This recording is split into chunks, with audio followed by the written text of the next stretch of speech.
दोस्तों ऑस्ट्रेलिया के खिलाफ खेले गए पहले ही वनडे मुकाबले में आया टीम इंडिया के ओपनर बल्लेबाज शुभमन गिल का तूफान।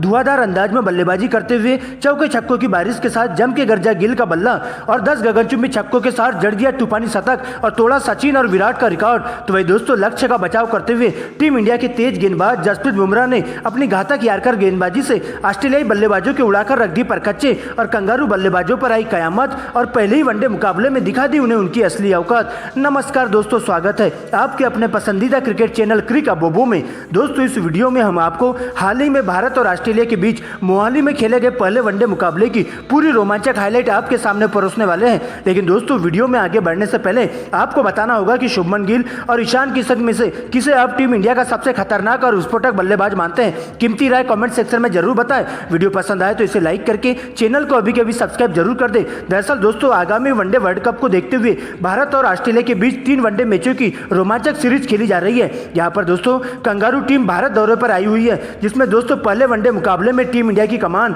सलामी विकेटकीपर बल्लेबाज केएल राहुल के कंधों पर सौंपी गई है। तो वही दोस्तों पैट कमिंस ऑस्ट्रेलिया के लिए कप्तानी करते हुए देखे गए। दोस्तों इसके बाद दोपहर 1:30 बजे से मोहाली में टॉस किया जाता है, सिक्का उछाला जाता है और सीधा पैट कमिंस के पक्ष में जाकर गिरता है। यहाँ पर दोस्तों टॉस जीतकर पैट कमिंस पहले बल्लेबाजी करने का फैसला करते हैं। तो वही दोस्तों टीम इंडिया को गेंदबाजी करने का न्योता दिया जाता है। दोस्तों आपको बता दें कि पहले 2 वनडे मुकाबले के लिए टीम इंडिया की फाइनल प्लेइंग 11 में 4 बड़े बदलाव देखने को मिले हैं। यहाँ पर दोस्तों रोहित शर्मा, विराट कोहली, हार्दिक पांड्या और कुलदीप यादव को आराम देकर ऋतुराज गायकवाड़, तिलक वर्मा, सूर्य कुमार यादव और प्रसिद्ध कृष्णा को खेलने का मौका दिया गया है। इसके बाद दोस्तों नेशनल एंथम किया जाता है और मुकाबले की शुरुआत की जाती है। जहाँ पर दोस्तों कंगारू टीम के लिए 2 धाकड़ ओपनर बल्लेबाज मिशेल मार्श और डेविड वार्नर मैदान पर आते हैं, जिनके कंधों पर टीम को ठोस शुरुआत देने की जिम्मेदारी होती है। तो वही दोस्तों टीम इंडिया के लिए पहले ओवर की गेंदबाजी करने के लिए तेज गेंदबाज जसप्रीत बुमराह आते हैं। यहाँ उनका सामना होता है मिशेल मार्श से और शुरुआत में बुमराह अपनी गेंदबाजी से कहर बरपाते हुए दिखाई देते हैं। जहां पर दोस्तों गेंद को इनस्विंग आउटस्विंग करवाते हुए मिशेल मार्श को बिल्कुल भी हाथ खोलने का मौका नहीं देते हैं। लेकिन दोस्तों इसी बीच ओवर की अंतिम गेंद पर एक कवर ड्राइव के माध्यम से मिशेल मार्श चौका बटोर लेते हैं और इस प्रकार से दोस्तों एक ओवर की समाप्ति पर ऑस्ट्रेलिया का स्कोर बिना विकेट गंवाए 4 रनों तक पहुंच जाता है। दोस्तों इसके बाद दूसरे ओवर में मोहम्मद सिराज गेंदबाजी करने आते हैं, जहां उनका सामना होता है डेविड वार्नर से और पहले ही तेज गति से पटकी हुई इनस्विंग गेंद टप्पा पड़ने के बाद तेजी से अंदर की तरफ आती है और वार्नर के पैर से जाकर लगती है। जहां पर दोस्तों एलबीडब्ल्यू की जोरदार अपील देखने को मिलती है और अंपायर के द्वारा उंगली उठा दिया जाता है। लेकिन दोस्तों डीआरएस लेने पर क्लियर हो जाता है कि गेंद ऑफ स्टंप को मिस कर रही थी। ऐसे में दोस्तों डेविड वार्नर बाल बच जाते हैं और इस प्रकार से 2 ओवर की समाप्ति पर ऑस्ट्रेलिया का स्कोर बिना विकेट गंवाए 4 रनों तक पहुंच जाता है। लेकिन दोस्तों इसके बाद दोनों ही बल्लेबाज अपने ही अंदाज में बल्लेबाजी करते हुए चले जाते हैं और सिंगल डबल की मदद से ऑस्ट्रेलिया की पारी को आगे बढ़ाने का काम करते जाते हैं। जहां पर दोस्तों अच्छी गेंदों को छोड़ते हुए खराब गेंदों पर जरूरत के मुताबिक बड़ा शॉट खेलना चालू कर देते हैं। लेकिन दोस्तों इसके बाद 11वें ओवर की गेंदबाजी करने बुमराह आते हैं और आते ही कंगारू टीम पर पूरी तरह से काल बनकर टूट पड़ते हैं। जहां पर दोस्तों ओवर की पहली गेंद पर 51 रनों के स्कोर पर ऑस्ट्रेलिया को डेविड वार्नर के रूप में पहला बड़ा झटका लग जाता है। जहां पर दोस्तों रिवर्स स्वीप मारने के चक्कर में वार्नर 26 रनों के निजी स्कोर पर बोल्ड हो जाते हैं और पवेलियन का रास्ता नाप लेते हैं। दोस्तों इसके बाद नए बल्लेबाज के रूप में कैमरन ग्रीन मैदान पर आते हैं, जहां पर दोस्तों बुमराह के द्वारा 5 गेंदें सटीक लाइन लेंथ की तरफ फेंकी जाती है। लेकिन दोस्तों ओवर की अंतिम गेंद पर कैमरन ग्रीन को केएल राहुल के हाथों कैच आउट करवा देते हैं और इस प्रकार से दोस्तों कैमरन ग्रीन बिना खाता खोले ही पवेलियन का रास्ता नाप लेते हैं और इस प्रकार से 51 रनों पर ही ऑस्ट्रेलिया अपने 2 बहुमूल्य विकेट गंवा देती है। लेकिन दोस्तों इसके बाद नए बल्लेबाज के रूप में मार्श का साथ देने के लिए मार्नस लबुचेन आते हैं। यहाँ पर दोस्तों दोनों बल्लेबाज आगे की पारी को आगे बढ़ाते हुए चलते हैं और कछुए की चाल से सिंगल डबल की मदद से कंगारू टीम के स्कोर को आगे बढ़ाने का काम करते जाते हैं। यहाँ पर दोस्तों दोनों बल्लेबाज काफी संभल कर खेलते हैं और कोई विकेट गंवाए बिना पारी को आगे बढ़ाने का काम करते जाते हैं। और 15वें ओवर में सिराज की पहली गेंद पर हल्के हाथों से मिशेल मार्श 1 रन लेते हैं और 48 गेंदों में अपना 50 पूरा कर लेते हैं। लेकिन दोस्तों इसके बाद अर्धशतक पूरा होते ही मिशेल मार्श का विकराल रूप देखने को मिलता है और भारतीय टीम के तेज गेंदबाजों पर पूरी तरह से कहर बनकर टूट पड़ते हैं। यहाँ पर दोस्तों बैक टू बैक लगातार 2 चौके जड़ देते हैं। तो ये दोस्तों दूसरे छोर से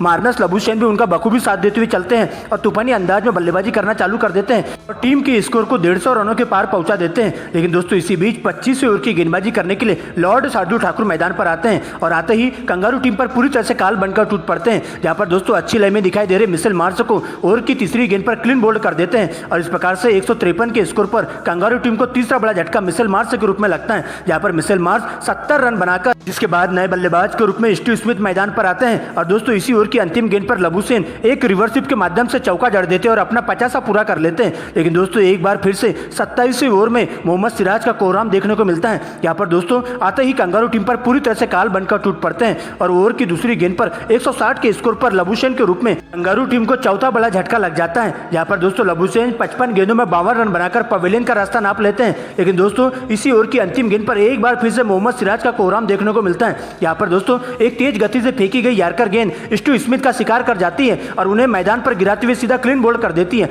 यहाँ पर स्टीव स्मिथ 4 गेंदों पर बिना खाता खोले ही पवेलियन की ओर लौट जाते हैं। लेकिन दोस्तों इसके बाद ऑस्ट्रेलिया की पारी को आगे बढ़ाने के लिए दो नए बल्लेबाज मैक्सवेल और मार्क स्टोनिस मैदान पर आते हैं। यहाँ पर दोस्तों दोनों ही बल्लेबाज काफी संभल कर खेलते हुए दिखाई देते हैं और कोई विकेट गंवाए बिना सिंगल डबल के साथ ऑस्ट्रेलिया की पारी को आगे बढ़ाने का काम करते जाते हैं। इस ओवर की समाप्ति पर ऑस्ट्रेलिया का स्कोर 200 रनों के पार पहुंच जाता है। लेकिन दोस्तों इसके बाद सबसे पहले मैक्सवेल का तूफान देखने को मिलता है। यहाँ पर अपने हाथ खोलते हुए सबसे पहले टारगेट करते भारतीय टीम के तेज गेंदबाजों को और एक ही ओवर में 2 चौके जड़ देते हैं। यहाँ पर दोस्तों अगली ओवर में सिराज गेंदबाजी करने आते हैं। यहाँ पर दोस्तों 40वें ओवर में सिराज को भी ताबड़तोड़ अंदाज में बैक टू बैक 3 करारे चौके जड़ देते हैं और इस प्रकार से मैक्सवेल मात्र 35 गेंदों में अपना अर्धशतक पूरा कर लेते हैं। लेकिन दोस्तों इसके बाद 43वें ओवर की गेंदबाजी करने के लिए स्पिन गेंदबाज सर जडेजा की एंट्री होती है। यहाँ पर दोस्तों पहली गेंद पर एक रिवर्स स्वीप के माध्यम से मैक्सवेल के द्वारा करारा चौका जड़ दिया जाता है। लेकिन दोस्तों इसके बाद जडेजा शानदार वापसी करते हैं और अंतिम गेंद पर सिंगल लेने के चक्कर में मैक्सवेल को रनआउट का शिकार होना पड़ता है। यहाँ पर उनके बल्ले से 39 गेंदों में 57 रनों की धुआंधार पारी देखने को मिली थी। लेकिन दोस्तों इसके बाद नए बल्लेबाज के रूप में ऑस्ट्रेलिया के विकेट कीपर बल्लेबाज एलेक्स कैरी आते हैं और मार्क स्टोनिस का बखूबी साथ देते हुए जाते हैं और दोस्तों अंतिम के ओवरों में दोनों ही बल्लेबाजों के द्वारा धुआंधार अंदाज में बल्लेबाजी की जाती है। यहाँ पर अंतिम के 5 ओवरों में चौके छक्कों की बारिश के साथ दोनों ही बल्लेबाज 60 रन बना लेते हैं और इस प्रकार से दोस्तों पूरे 50 ओवर के खेल में ऑस्ट्रेलिया की टीम 6 विकेट गंवाकर स्कोर बोर्ड पर 304 रन बना लेती है। यहाँ पर दोस्तों मार्क स्टोनिस 45 रन तो वही दोस्तों एलेक्स कैरी 40 रन बनाकर नाबाद लौटते हैं। जबकि दोस्तों टीम इंडिया के लिए जसप्रीत बुमराह के खाते में 3 विकेट जाते हैं तो वही दोस्तों मोहम्मद सिराज 2 विकेट चटकाते हैं। जबकि दोस्तों शार्दुल ठाकुर और जडेजा के खाते में एक विकेट जाते हैं। दोस्तों इसके बाद 305 रनों के लक्ष्य का पीछा करने टीम इंडिया के 2 युवा ओपनर बल्लेबाज शुभमन गिल और ईशान किशन मैदान पर आते हैं। तो वही दोस्तों कंगारू टीम के लिए पहले ओवर की गेंदबाजी करने के लिए तेज गेंदबाज मिशेल स्टार्क आते हैं। यहाँ पर दोस्तों ओवर की पहली गेंद पर शुभमन गिल का सामना होता है और पहली गेंद पर हल्के हाथों से ढकेलते हुए 1 रन ले लेते हैं और स्ट्राइक ईशान किशन के हाथों में जाती है। दोस्तों इसके बाद इसी ओवर की अंतिम गेंद पर ईशान किशन स्ट्रेट ड्राइव लगा देते हैं और चौका बटोर लेते हैं। लेकिन दोस्तों इसके बाद दूसरे ओवर की गेंदबाजी करने के लिए ऑस्ट्रेलिया के कप्तान तेज गेंदबाज पेट कमिंस आते हैं। यहाँ पर दोस्तों पेट कमिंस के द्वारा घातक गेंदबाजी की जाती है और गेंद को इनस्विंग आउटस्विंग करवाते हुए अपने इस ओवर में 2 सिंगल के माध्यम से मात्र 2 रन देते हैं। लेकिन दोस्तों इसके बाद तीसरे ओवर में एक बार फिर से मिशेल स्टार्क की एंट्री होती है। जहाँ पर दोस्तों शुभमन गिल अपने हाथ खोलते हुए दिखाई देते हैं और बैक टू बैक 2 करारे चौके शुभमन गिल के बल्ले से देखने को मिलते हैं। तो वही दोस्तों चौथे ओवर में पेट कमिंस को टारगेट किया जाता है ईशान किशन के द्वारा। यहाँ पर ईशान किशन का गुस्सा 7वें आसमान पर दिखाई देता है और अंतिम की 3 गेंदों में बैक टू बैक 3 करारे चौके जड़ देते हैं और आगे भी इसी अंदाज में दोनों ही बल्लेबाज बल्लेबाजी करना चालू रखते हैं और सिंगल डबल के साथ साथ जरूरत के मुताबिक चौकों की बरसात कर देते हैं और देखते देखते टीम इंडिया 10 ओवर के खेल में बिना विकेट गंवाए 66 रन बना लेती है और इस तरह से दोनों ही बल्लेबाज मिलकर अच्छी खासी साझेदारी करते हुए टीम इंडिया को ठोस शुरुआत देने का काम करते हैं। लेकिन दोस्तों इसी बीच इस साझेदारी को तोड़ने के लिए कंगारू टीम के तेज गेंदबाज कैमरन ग्रीन आते हैं। यहाँ पर दोस्तों 11वें ओवर में कैमरन ग्रीन की एंट्री होती है और आते ही टीम इंडिया की बड़ी मछली का शिकार कर जाते हैं। यहाँ पर दोस्तों अच्छी लाइन में दिखाई दे रहे बाएं हाथ के विस्फोटक बल्लेबाज ईशान किशन को अपना शिकार बनाते हैं, जो कि दोस्तों 28 रनों के निजी स्कोर पर LBW आउट होकर पवेलियन का रास्ता नाप लेते हैं। लेकिन दोस्तों इसके बाद नए बल्लेबाज के रूप में टीम इंडिया के कप्तान KL राहुल मैदान पर आते हैं और शुभमन गिल के साथ मिलकर भारतीय पारी को आगे बढ़ाने का काम करते जाते हैं। यहाँ पर दोस्तों दोनों ही बल्लेबाज काफी संभल कर खेलते हैं और कोई विकेट गंवाए बिना भारतीय पारी को आगे बढ़ाने का काम करते जाते हैं। लेकिन दोस्तों इसी बीच 16वें ओवर में कैमरन ग्रीन की पहली फुलटॉस गेंद पर करारा छक्का लगाते हुए शुभमन गिल मात्र 45 गेंदों में ही अपना तूफानी अर्धशतक जड़ देते हैं और इस प्रकार से दोस्तों आगे भी दोनों बल्लेबाज इसी अंदाज में बल्लेबाजी करते जाते हैं और देखते देखते 20 ओवर के खेल में टीम इंडिया 1 विकेट गंवाकर स्कोर बोर्ड पर 130 रन बना लेती है और आगे भी दोनों ही बल्लेबाजों का यही क्रम जारी रहता है। लेकिन दोस्तों इसी बीच एक बार फिर से 21वें ओवर की गेंदबाजी करने के लिए कंगारू टीम के स्पिन गेंदबाज एडम जंपा की एंट्री होती है। यहाँ पर दोस्तों आते ही टीम इंडिया पर पूरी तरह से काल बनकर टूट पड़ते हैं और एक ही ओवर में 2 विकेट लेकर टीम इंडिया को मुश्किल में डाल देते हैं। यहाँ पर दोस्तों 21वें ओवर की पहली गेंद पर एडम जंपा 33 रनों के निजी स्कोर पर कैच आउट होकर पवेलियन का रास्ता नाप लेते हैं दोस्तों, जिसके बाद नए बल्लेबाज तिलक वर्मा आते हैं। लेकिन दोस्तों पहली गेंद पर कट शॉट लगने के माध्यम से स्लिप में कैच आउट हो जाते हैं और इस प्रकार से दोस्तों बिना खाता खोले उन्हें भी डगआउट की ओर लौटना पड़ता है और एक ही ओवर में 2 विकेट गिरने से टीम इंडिया पूरी तरह से बैकफुट पर आ जाती है। लेकिन दोस्तों इसी बीच नए बल्लेबाज के रूप में सूर्य कुमार यादव शुभमन गिल का साथ देने के लिए मैदान पर आते हैं,